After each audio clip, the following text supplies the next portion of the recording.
Mãe, a senhora não precisa mais do carro. O Ricardo já vendeu ele para o João Silva, aquele mecânico ali perto do mercado municipal. Minha filha falou isso na casa onde ela morava de favor comigo há 3 anos.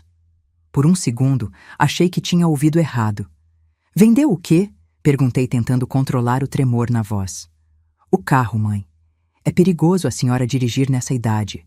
Além disso, a gente precisava do dinheiro para nossa viagem em família para a praia.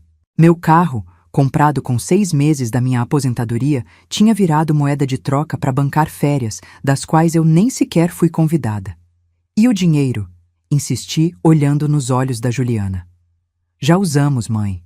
Depois a senhora vai entender. Naquele instante, entendi que não estavam só tirando o volante das minhas mãos. Estavam me roubando o direito de ir e vir dentro da minha própria casa. Eles saíram conversando baixinho rumo aos quartos deles, como quem fecha uma reunião. Sequei as mãos no avental, respirei fundo e guardei a única coisa que ainda era minha: a decisão.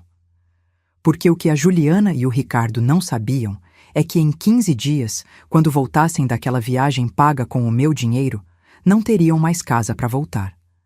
Essa história estava apenas começando. Mas antes de continuar, não esqueça de deixar seu like e nos comentários me conte de qual cidade você está assistindo. E não esqueça de se inscrever no canal, porque essa história está só começando e você não vai querer perder o que acontece depois. Sempre achei que criar filhos com amor era garantia de ser respeitada na velhice. Como eu estava enganada. Naquela manhã de terça-feira, acordei com vozes na sala. Eram minha filha Juliana, o marido dela, Ricardo, e a sogra dele, Dona Conceição, conversando baixinho como quem planeja algo. Os 3 moravam comigo havia 3 anos, desde que decidiram economizar o aluguel que pagavam. Na época, achei que seria bom ter companhia, mas aos poucos minha própria casa tinha deixado de ser minha. Me levantei e fui para a cozinha preparar meu café da manhã. Ainda estava de roupão quando os 3 entraram e se sentaram à mesa como se fosse uma reunião de negócios. O Ricardo ficou mexendo no celular. A Conceição me olhava de cima a baixo com aquela cara de desaprovação que eu já conhecia bem. A Juliana respirou fundo antes de soltar a bomba. Mãe, precisamos conversar. Decidimos que a senhora não precisa mais do carro. O Ricardo já vendeu para o João Silva, aquele mecânico do posto ali perto do mercado. Meu mundo parou. Aquele carro não era só meio de transporte, era minha liberdade. Era ele que me levava no médico, no mercado, na casa das amigas. Era a prova de que eu ainda era independente aos 68 anos, mesmo morando com eles. Como assim venderam meu carro? Perguntei com a voz tremendo. A Juliana suspirou como se eu fosse criança birrenta fazendo escândalo. Mãe, a senhora já está velha. Dirigir é perigoso na sua idade. Além disso, a gente precisava urgente do dinheiro para nossa viagem em família para a praia. A frieza na voz dela me acertou como um raio. Não era sobre minha segurança. Era sobre dinheiro para bancar uma viagem de luxo da qual eu nem sequer fui convidada. A Conceição aproveitou para meter a colher, balançando a cabeça com ar de sabedoria. Marta, você tem que entender que agora você é responsabilidade deles. É melhor ficar em casa, mais seguro para uma pessoa da sua idade. Senti meu rosto esquentar de humilhação, mas engoli as palavras amargas. Mas o que eles não sabiam era que aquela falta de respeito seria a última que eu aguentaria em silêncio. E para onde a senhora acha que vai quando precisar sair? Perguntei com uma calma que não sentia por dentro. A Juliana trocou um olhar com o Ricardo antes de responder. Pois para isso existem táxis, mãe. Ou pode pedir entrega em casa. O seu Antônio do mercado já sabe que pode trazer as compras aqui. Está tudo resolvido. Está tudo resolvido. Como se minha vida fosse um problema que eles tinham solucionado por mim. Como se minha autonomia fosse algo opcional. E o pior é que isso estava acontecendo dentro da minha própria casa. A casa que eu tinha comprado com meu suor, onde eles moravam de favor. O dinheiro do carro a gente já usou para adiantar o hotel, continuou o Ricardo sem levantar a vista do celular. Era uma boa oportunidade, Dona Marta. O carro já estava meio velho e ia dar problema. Velho como eu, como tudo que representava estorvo para os planos deles. Meu carro tinha apenas 5 anos e eu mantinha ele impecável. Todo mês levava no mecânico religiosamente, pagando com minha própria aposentadoria. E quanto o João Silva pagou pelo meu carro? Perguntei, enfatizando que era meu. A Juliana desviou o olhar. Isso não importa, mãe. O importante é que a senhora não precisa mais se preocupar com gastos de manutenção, de gasolina, de seguro. A gente cuida de tudo. Cuidavam de tudo, incluindo decidir sobre minha vida sem me consultar. E faziam isso morando na minha casa, usando minha energia elétrica, comendo minha comida. A Conceição se levantou e foi até a janela da minha cozinha, observando meu jardim como se estivesse avaliando uma propriedade. Olha, Marta, na nossa idade a gente tem que ser prática. Eu também parei de dirigir quando fiz 65. É o mais sensato. A diferença, Conceição, pensei, é que ninguém tirou seu carro sem perguntar. Você decidiu. A mim impuseram. E você nem ao menos mora aqui. Além disso, mãe, disse a Juliana se levantando da mesa. Já falei com a doutora Garcia do posto de saúde. Ela concorda que pessoas da sua idade não deveriam dirigir. É pela sua própria segurança. Então, além de tudo, tinham estado falando de mim com estranhos, planejando minha vida pelas minhas costas, como se eu fosse criança incapaz de tomar decisões. Tudo isso acontecendo debaixo do meu próprio teto. O celular do Ricardo tocou, e ele atendeu sem pedir licença, falando animado sobre os planos da viagem. Reservas de hotel, horários de voo, atividades na praia. Uma conversa da qual eu estava completamente excluída. A Juliana começou a guardar na bolsa os papéis do carro que tinha trazido do quarto deles para me mostrar, como se fossem prova de que estava tudo em ordem. A que horas vocês viajam? Perguntei com uma voz mais calma do que me sentia. O voo sai amanhã cedo, respondeu a Juliana. A gente vai ficar fora 2 semanas. Mãe, aproveita para descansar. Vai ver que sem a preocupação do carro, a senhora fica mais tranquila. Mais tranquila. Prisioneira na própria casa que era minha, dependendo da bondade de estranhos para cada necessidade básica, enquanto eles iam e vinham livremente. Sem a liberdade que tinha conquistado depois de anos de sacrifício para manter essa casa que agora abrigava quem me desrespeitava. A Conceição se aproximou e colocou a mão no meu ombro, com um sorriso que fingia ser maternal. Marta, querida, confia nos seus filhos. Eles sabem o que é melhor para você. Como a Conceição sabe o que é melhor para a senhora também, respondi com um sorriso que não chegou nos meus olhos. Por isso vai junto na viagem que compraram com o meu dinheiro. O sorriso dela vacilou, mas a Juliana interveio rápido. Mãe, não começa com esses comentários. A Conceição é família. Família que morava aqui de graça, comia da minha comida e agora viajava com o dinheiro do meu carro roubado. Me sentei no meu sofá favorito, aquele que tinha comprado quando a Juliana e o Ricardo casaram, depois de ter dado quase tudo para eles começarem a vida de casados. Foi então que vi sobre a mesinha de centro um envelope com meu nome que não tinha notado antes. Eles tinham deixado ali como quem deixa mesada para criança. Abri com as mãos tremendo e encontrei 5 notas de R$100. R$500. O preço da minha liberdade, segundo eles. Como se dinheiro compensasse o roubo da minha autonomia. Peguei as notas e contei uma por uma. R$500 por um carro que tinha comprado com 6 meses da minha aposentadoria. R$500 por anos de pagamento de seguro que nunca usei. R$500 pela independência que tinha construído centavo a centavo depois de ficar viúva. O telefone tocou interrompendo meus pensamentos. Era minha comadre Teresa Oliveira. Marta, como você está? Não te vi na missa nos últimos domingos. A Teresa era minha amiga desde que nossos filhos eram pequenos. Tinha passado por situações parecidas com a nora dela. Teresa, disse com a voz embargada. Você pode vir aqui um pouquinho? Preciso conversar com você. 30 minutos depois, a Teresa estava sentada na minha cozinha, ouvindo tudo o que tinha acontecido naquela manhã. O rosto dela foi endurecendo com cada detalhe que eu contava. Quando terminei, ela ficou em silêncio por um momento longo antes de falar. Marta, querida, isso não está certo. Isso não é normal. Vender as coisas de uma pessoa sem permissão é roubo. mesmo que sejam seus filhos. Mas Teresa, falei limpando as lágrimas que finalmente tinham começado a cair. É minha filha. A Juliana é minha única filha. Não posso brigar com ela. A Teresa pegou minhas mãos com firmeza. Marta, e você? Você não é uma pessoa com direitos? Você não é uma mulher que trabalhou a vida inteira para ter o que tem? Ela tinha razão. Durante 40 anos tinha trabalhado como secretária na prefeitura. Tinha economizado cada centavo.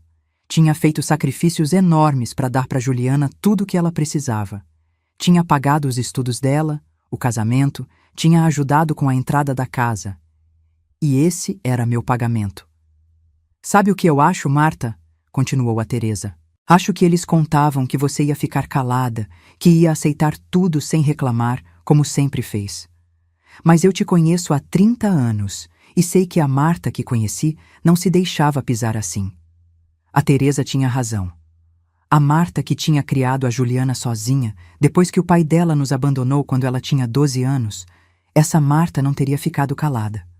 A Marta que tinha trabalhado em 2 turnos para a filha poder estudar em escola particular, essa Marta teria lutado pelo que era seu.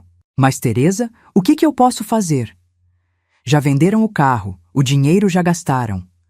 A Teresa se levantou e caminhou até a janela da minha cozinha. Marta, me diz uma coisa. Essa casa está no seu nome? Confirmei que sim. Depois que o pai da Juliana foi embora, me esforcei muito para a casa ficar só no meu nome. Era minha segurança. E suas economias, sua aposentadoria, tudo está no seu nome? Sim, tudo estava no meu nome. A Teresa sorriu pela primeira vez desde que tinha chegado. Então, querida amiga, você tem mais poder do que imagina. Eles podem ter tirado seu carro, mas não podem tirar tudo. Ela se aproximou e me abraçou forte. E tem mais uma coisa que você pode fazer.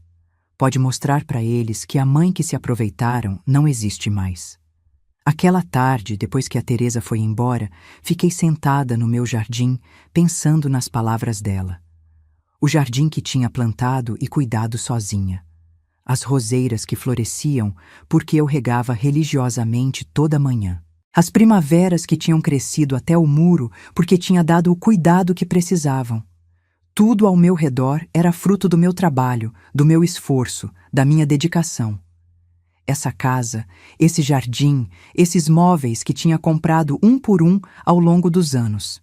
Por que permitia que outros decidissem sobre minha vida como se eu não tivesse valor?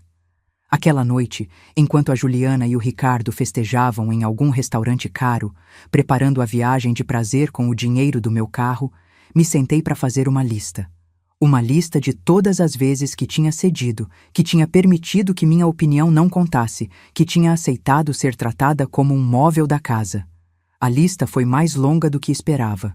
Desde que o Ricardo chegou na família, meu lugar tinha ido diminuindo aos poucos. Primeiro foram coisas pequenas. Mãe, melhor não chamar suas amigas no domingo. O Ricardo está cansado e precisa descansar. Depois foram coisas maiores. Mãe, não faz mais essa comida. O Ricardo não gosta de pimenta. E, finalmente, decisões sobre minha própria vida. Mãe, não sai tanto, pode ser perigoso. Tudo tinha sido um processo gradual para me acostumar a ter menos voz, menos voto, menos importância na minha própria vida. E eu tinha permitido cada passo dessa degradação porque achei que era amor, porque achei que ceder era o que mães boas faziam. Mas aquela noite, olhando minha lista embaixo da luz da sala, entendi algo que me encheu de uma clareza estranha. Não era amor que eles sentiam por mim, era conveniência. Eu era útil quando precisavam que cuidasse da casa, quando precisavam empréstimo de dinheiro, quando precisavam favores. Mas no momento em que minha comodidade interferia nos planos deles, meu bem-estar deixava de importar. No dia seguinte, bem cedo, ouvi o táxi que passou para buscar eles para o aeroporto. Não desci para me despedir. Da minha janela, vi eles carregando as malas, rindo e conversando animados sobre a viagem que iam aproveitar com o dinheiro da minha liberdade. A Juliana olhou para minha janela e acenou, mas não respondi. Quando o táxi se afastou levando os 3, senti algo que não tinha experimentado em anos. Não era tristeza, não era raiva, era determinação. uma determinação fria e clara que nascia do fundo do meu ser. A Teresa tinha razão. Eles tinham contado que eu ia ficar calada.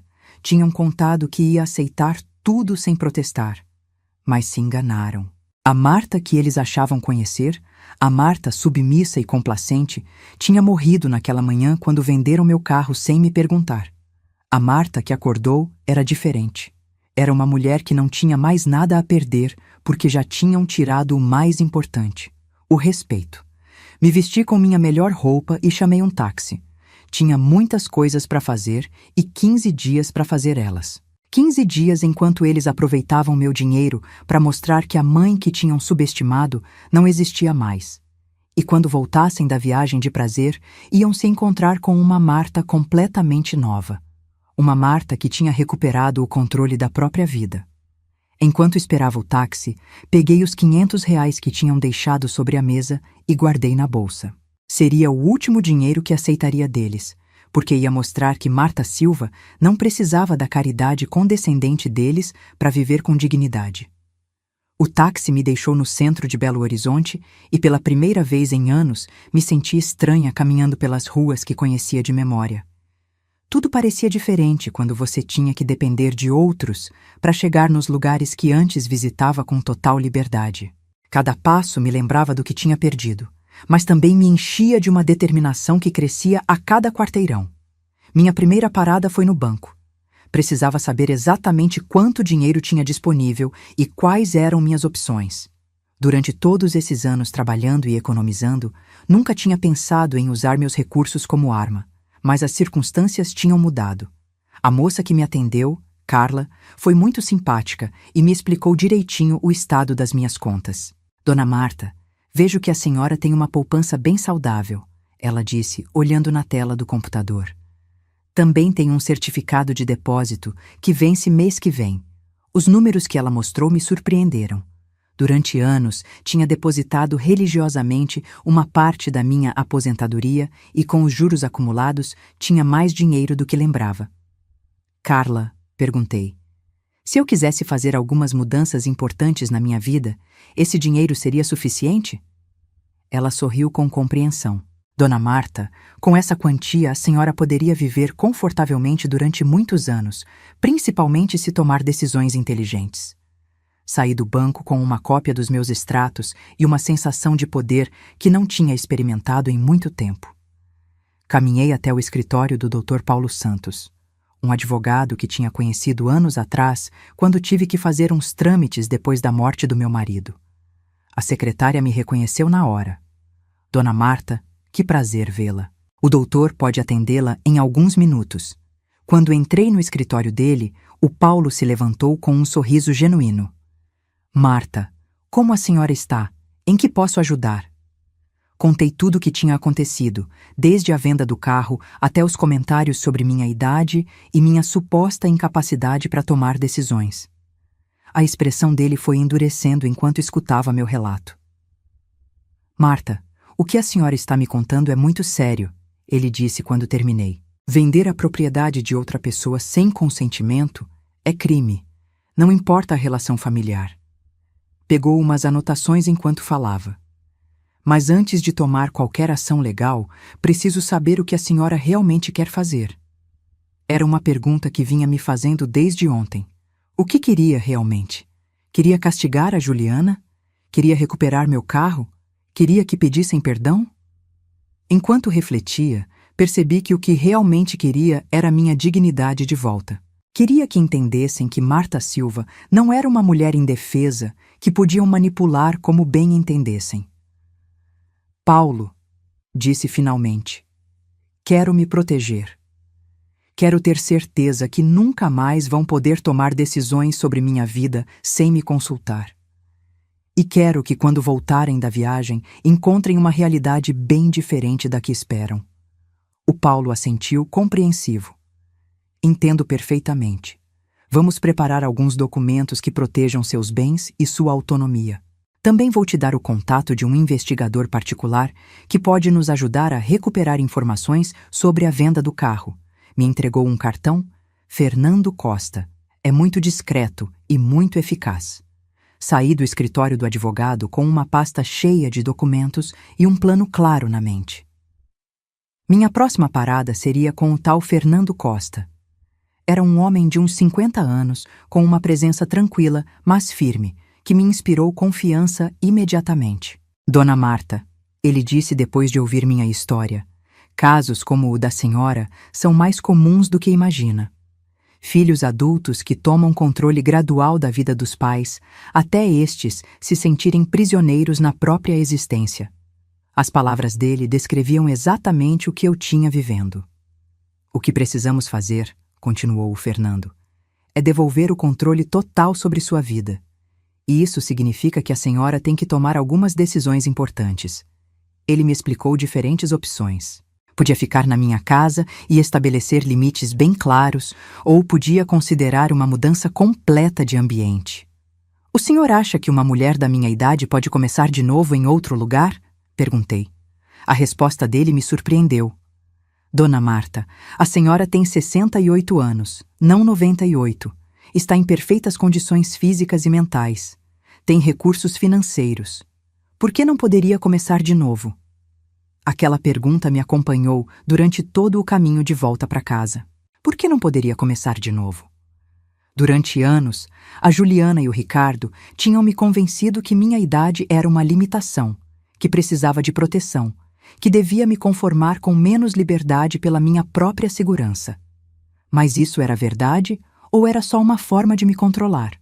Quando cheguei em casa aquela tarde, sentei no meu jardim com uma xícara de chá e pela primeira vez em muito tempo observei de verdade meu entorno. Essa casa tinha sido meu refúgio durante 15 anos, mas também tinha se tornado minha prisão.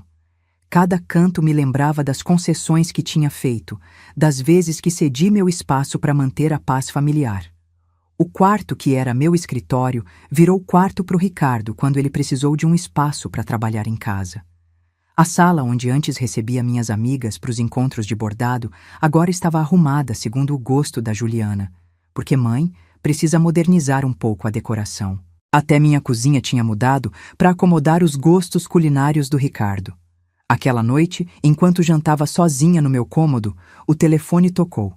Era a Juliana ligando do hotel. Mãe, como está? Já se acostumou a ficar sem o carro? A voz dela soava alegre, relaxada, como se tivesse resolvido um problema menor. Juliana, respondi com uma calma que não sabia que tinha, estou muito bem. Inclusive hoje saí bastante. Fui no banco, visitei o Dr. Paulo, conheci pessoas novas. Houve um silêncio do outro lado da linha. No Dr. Paulo? A senhora não estava se sentindo bem, mãe? Estou ótima de saúde, filha. Fui lá para tratar de assuntos pessoais. Coisas que devia ter feito há tempo. Houve uma pausa. Que tipo de assuntos pessoais? Ela perguntou. E pela primeira vez ouvi uma pontinha de preocupação real na voz dela. Assuntos que são meus, Juliana. Quando você voltar, a gente conversa se for necessário. Juliana, falei. Durante 68 anos venho tomando decisões por conta própria. Não vou esperar permissão de ninguém para continuar fazendo isso. Desliguei o telefone antes que ela pudesse responder. Pela primeira vez em anos, tinha tido a última palavra numa conversa com minha filha. Os dias seguintes foram os mais produtivos que tive em muito tempo. O Fernando me levou para ver vários apartamentos em diferentes áreas da cidade. Alguns eram em prédios exclusivos para pessoas mais velhas, com serviços médicos e atividades recreativas. Outros eram apartamentos normais em bairros tranquilos, onde poderia viver de maneira completamente independente. Que tipo de vida quer ter, Dona Marta? Perguntou o Fernando, enquanto visitávamos um apartamento lindo com vista para o parque. Quer estar cercada de pessoas da sua idade ou prefere um ambiente mais diverso? Era uma pergunta que nunca tinha me feito. Durante anos, minha vida tinha sido definida pelas necessidades de outros. Agora tinha a oportunidade de escolher segundo meus próprios desejos. Fernando, respondi, quero estar onde possa ser eu mesma, sem ter que pedir permissão ou dar explicações. Ele sorriu e anotou algo na caderneta. Então acho que tenho o lugar perfeito para a senhora. O apartamento que me mostrou no dia seguinte tirou meu fôlego. Era um segundo andar num prédio pequeno e elegante, com uma varanda que dava para um jardim comunitário lindo. Tinha 2 quartos, uma cozinha moderna mais aconchegante e uma sala com janelas grandes que deixavam entrar muita luz natural. Esse prédio tem uma comunidade bem ativa, explicou o Fernando. Tem clube de leitura, aulas de hidroginástica no centro esportivo aqui perto. Aos sábados, às vezes, organizam passeios para o cinema ou teatro. Mas também tem muita gente que simplesmente vive sua vida tranquilamente. O mais importante era que ficava só a 20 minutos do centro da cidade, mas num bairro completamente diferente do meu. Quanto custa? Perguntei, embora já tivesse decidido que queria morar ali. O preço era razoável e, pelos meus cálculos, poderia pagar confortavelmente com minha aposentadoria e ainda sobraria dinheiro para viver bem. Quando poderia me mudar? O Fernando revisou uns papéis. Se a senhora quiser, podemos ter tudo pronto em 1 semana. 1 semana. Em 1 semana, poderia estar vivendo num lugar onde ninguém conhecia a minha história, onde pudesse ser simplesmente Marta Silva, uma mulher independente de 68 anos que tinha decidido começar um novo capítulo da vida. A ideia me emocionava e me apavorava ao mesmo tempo. Aquela tarde, liguei para Teresa para contar sobre meus planos. A reação dela foi imediata e entusiástica. Marta, acho maravilhoso. Já era hora de você tomar o controle da sua vida. Mas depois a voz dela ficou mais séria. Mas o que vai fazer com a Juliana? Vai contar antes de se mudar? Era a pergunta que vinha evitando. Será que devia uma explicação para Juliana? Tinha a obrigação de discutir minhas decisões com a mesma pessoa que tinha vendido meu carro sem me consultar? Teresa, falei, a Juliana teve muitas oportunidades de me tratar com respeito. Ela escolheu não fazer isso. Agora eu estou escolhendo o que é melhor para mim. Os dias seguintes foram um turbilhão de atividade. Contratei uma empresa de mudanças pequena e discreta. Comecei a separar minhas coisas, decidindo o que levaria para minha nova vida e o que deixaria para trás. Foi um processo mais emocional do que esperava. Cada objeto me contava uma história, me lembrava épocas diferentes da minha vida. As fotos de quando a Juliana era pequena, quando éramos felizes juntas, só nós duas depois que o pai dela foi embora. Os livros que tinha colecionado durante anos, trabalhando na biblioteca municipal antes de mudar para a prefeitura. Os pratos que tinha comprado para os jantares em família que achei que teríamos quando a Juliana casasse e trouxesse netos para casa. Tudo tinha mudado tão aos poucos que não percebi exatamente quando deixei de ser dona da minha própria vida para me tornar uma convidada tolerada na minha própria casa. Mas agora, empacotando minhas coisas mais preciosas, sentia como se estivesse recuperando pedaços de mim mesma que tinha perdido sem perceber.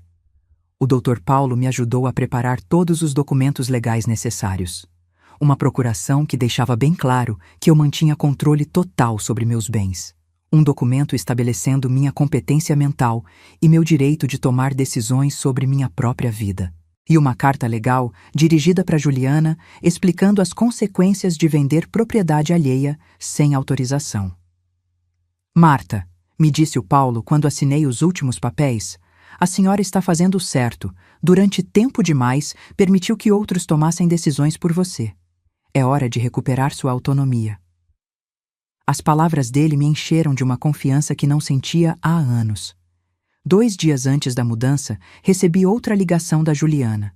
Dessa vez, a voz dela soava diferente, mais tensa. Mãe, falei com o seu Antônio do mercado e ele disse que a senhora não tem pedido entregas em casa. Como está comendo?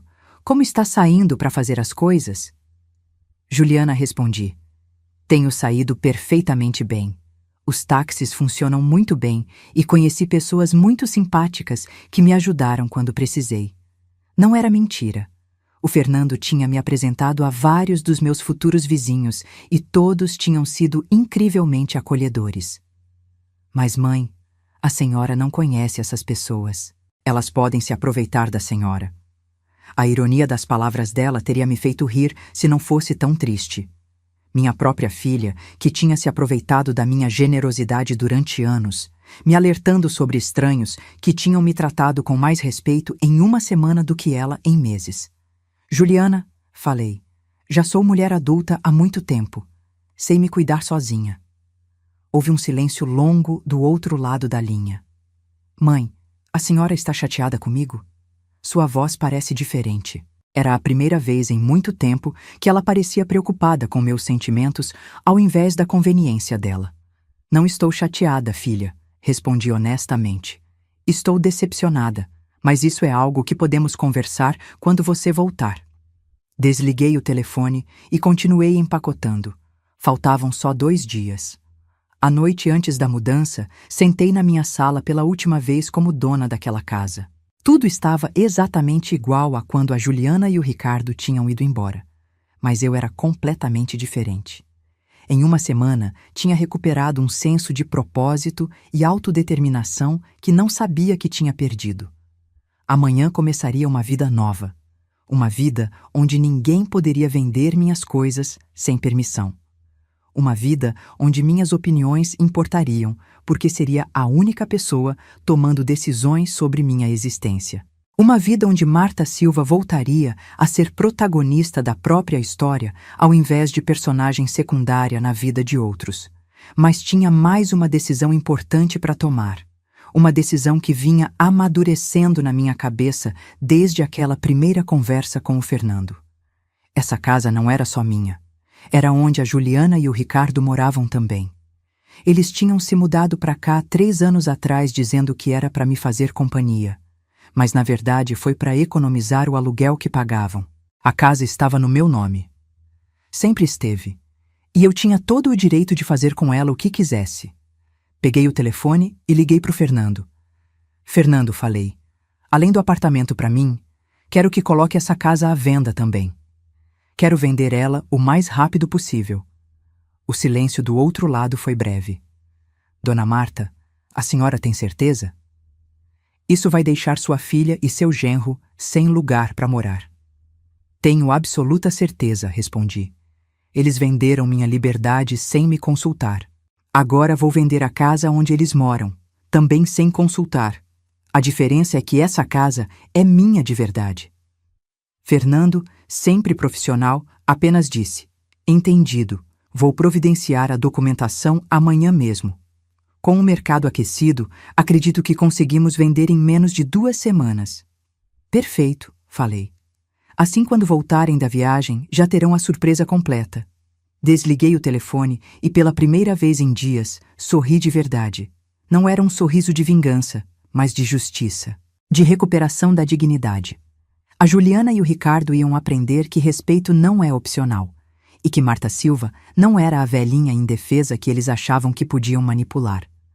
Fui dormir naquela noite com uma mistura de nervosismo e emoção que não sentia desde quando era jovem. Amanhã seria o primeiro dia do resto da minha vida, e pela primeira vez em anos, esse futuro pertencia completamente a mim. Acordei às 5 da manhã no dia da mudança com uma claridade mental que não experimentava há anos.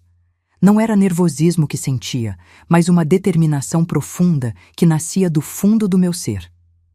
Hoje era o dia em que Marta Silva recuperaria completamente o controle da sua vida. Os rapazes da mudança chegaram pontuais às 7. Em 3 horas tinham carregado tudo que decidi levar. Meus móveis favoritos, meus livros, minhas fotografias mais queridas e as roupas que realmente gostava de usar, não as que a Juliana considerava apropriadas para minha idade.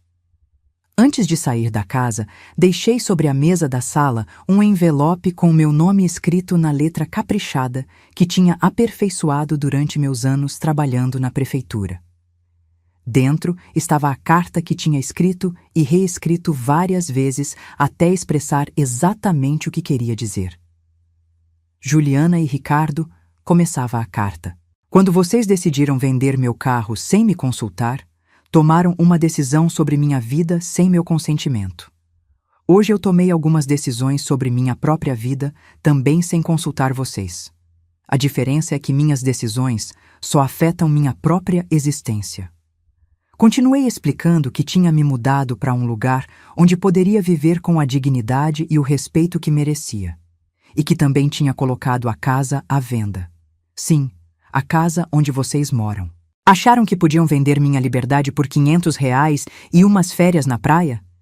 Eu vendi a casa de vocês para recuperar minha dignidade. Vocês têm 30 dias para encontrar outro lugar. Os papers da venda já estão com o comprador. Terminei a carta com uma linha que tinha refletido cuidadosamente. Aprendi que é melhor estar sozinha com dignidade do que acompanhada sem respeito. Cuidem bem dos próximos 30 dias, porque depois disso a casa não será mais de ninguém. Com carinho, mas sem disponibilidade, Marta. O Fernando estava me esperando na entrada do prédio novo com as chaves e todos os documentos finais. Dona Marta disse com um sorriso genuíno: bem-vinda ao seu novo lar. As palavras dele me emocionaram mais do que esperava. Fazia tanto tempo que ninguém me dava boas-vindas a lugar nenhum. Enquanto entrava no meu apartamento novo, olhei para trás uma última vez. Não com arrependimento, mas com a certeza de quem finalmente escolheu a si mesma. Marta Silva tinha renascido, e dessa vez ninguém mais ia apagar minha luz. E você, no meu lugar, o que teria feito?